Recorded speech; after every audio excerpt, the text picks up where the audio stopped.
White Fang, by Jack London, Chapter 21, The Long Trail. It was in the air.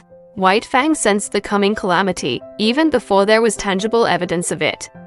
In vague ways it was borne in upon him that a change was impending. He knew not how nor why, yet he got his feel of the oncoming event from the gods themselves. In ways subtler than they knew, they betrayed their intentions to the wolf dog that haunted the cabin stoop, and that, though he never came inside the cabin, knew what went on inside their brains. "Listen to that, will you?" the Dog Musher exclaimed at supper one night. Weedon Scott listened. Through the door came a low, anxious whine, like a sobbing under the breath that had just grown audible. Then came the long sniff, as White Fang reassured himself that his god was still inside and had not yet taken himself off in mysterious and solitary flight. "I do believe that wolf's onto you," the Dog Musher said. Weedon Scott looked across at his companion with eyes that almost pleaded, though this was given the lie by his words. "What the devil can I do with a wolf in California?" he demanded. "That's what I say," Matt answered. "What the devil can you do with a wolf in California?" But this did not satisfy Weedon Scott. The others seemed to be judging him in a non-committal sort of way. "White man's dogs would have no show against him," Scott went on. "He'd kill them on sight. If he didn't bankrupt me with damaged suits, the authorities would take him away from me and electrocute him." "He's a downright murderer, I know," was the Dog Musher's comment. Weedon Scott looked at him suspiciously. "It would never do," he said decisively. "It would never do," Matt concurred. "Why, you'd have to hire a man, specially to take care of M." The other suspicion was allayed. He nodded cheerfully. In the silence that followed, the low, half-sobbing whine was heard at the door and then the long, questing sniff. "There's no denying he thinks a hell of a lot of you," Matt said. The other glared at him in sudden wrath. "Damn it all, man. I know my own mind and what's best. I'm agreeing with you, only..." Quote, "Only what?" Scott snapped out. "Only..." The Dog Musher began softly, then changed his mind and betrayed a rising anger of his own.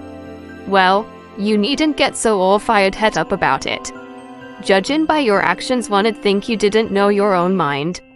Weedon Scott debated with himself for a while, and then said more gently, "You are right, Matt. I don't know my own mind, and that's what's the trouble. Why? It would be rank ridiculousness for me to take that dog along," he broke out after another pause. "I'm agreeing with you," was Matt's answer, and again his employer was not quite satisfied with him. "But how in the name of the great Sardanapalus he knows you're going is what gets me," the Dog Musher continued innocently. "It's beyond me, Matt," Scott answered, with a mournful shake of the head. Then came the day when, through the open cabin door, White Fang saw the fatal grip on the floor and the Love Master packing things into it. Also, there were comings and goings, and the erstwhile placid atmosphere of the cabin was vexed with strange perturbations and unrest. Here was indubitable evidence. White Fang had already scented it. He now reasoned it. His god was preparing for another flight, and since he had not taken him with him before, so, now, he could look to be left behind. That night he lifted the long wolf howl, as he had howled in his puppy days, when he fled back from the wild to the village to find it vanished and naught but a rubbish heap to mark the site of Grey Beaver's teepee. So now he pointed his muzzle to the cold stars and told to them his woe. Inside the cabin the two men had just gone to bed. "He's gone off his food again," Matt remarked from his bunk. There was a grunt from Weedon Scott's bunk, and a stir of blankets. "From the way he cut up the other time you went away, I wouldn't wonder this time but what he died." The blankets in the other bunk stared irritably. "Oh, shut up," Scott cried out through the darkness. "You nag worse than a woman." "I'm agreeing with you," the Dog Musher answered, and Weedon Scott was not quite sure whether or not the other had snickered. The next day White Fang's anxiety and restlessness were even more pronounced. He dogged his master's heels whenever he left the cabin, and haunted the front stoop when he remained inside.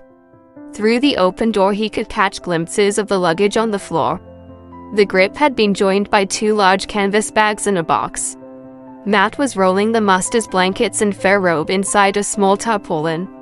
White Fang whined as he watched the operation. Later on 2 Indians arrived.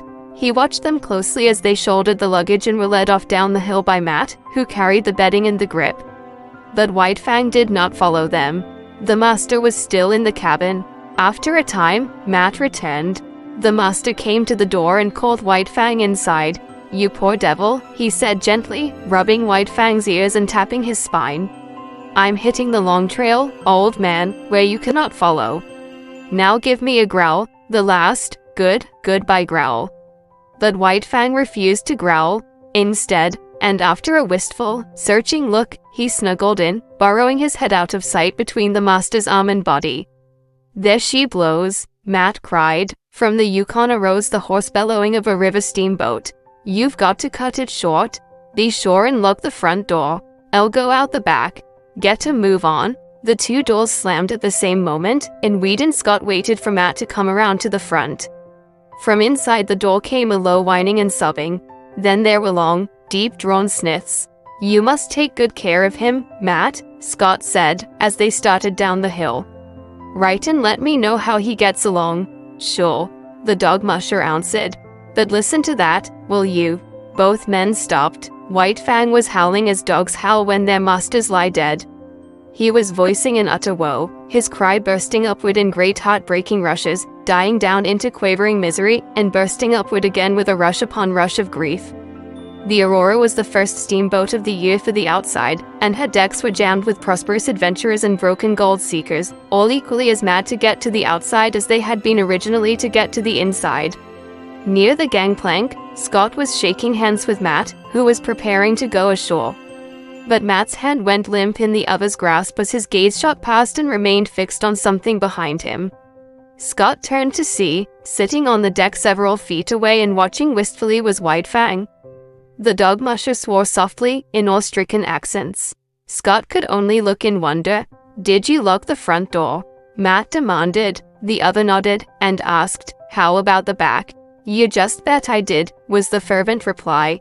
White Fang flattened his ears ingratiatingly, but remained where he was, making no attempt to approach. "I'll have to take Em ashore with me." Matt made a couple of steps toward White Fang, but the latter slid away from him. The dog musher made a rush of it, and White Fang dodged between the legs of a group of men. Ducking, turning, doubling, he slid about the deck, eluding the other's efforts to capture him. But when the Love Master spoke, White Fang came to him with prompt obedience. "Won't come to the hand that's fed Em all these months," the dog musher muttered resentfully. "And you ain't never fed Em after them first days of getting acquainted. I'm blamed if I can see how he works it out that you're the boss." Scott, who had been patting White Fang, suddenly bent closer and pointed out fresh-made cuts on his muzzle, and a gash between the eyes. Matt bent over and passed his hand along White Fang's belly. Wheatlump forgot the window. "He's all cuttin', gouged underneath. Must, butted clean through it, bigosh." That Weed and Scott was not listening. He was thinking rapidly. The Aurora's whistle hooted a final announcement of departure. Men were scurrying down the gangplank to the shore. Matt loosened the bandana from his own neck and started to put it around White Fang's. Scott grasped the dog musher's hand. "Goodbye, Matt, old man. About the wolf you needn't write. You see, I've..." "What?" the dog musher exploded. "You don't mean to say..." "The very thing I mean. Here's your bandana, I'll write to you about him." Matt paused halfway down the gangplank. "He'll never stand the climate," he shouted back, "unless you clip Em in warm weather." The gangplank was holding, and the Aurora swang out from the bank. Weed and Scott waved a last goodbye. Then he turned and bent over White Fang, standing by his side. "Now growl, damn you, growl," he said, as he patted the responsive head and rubbed the flattening ears.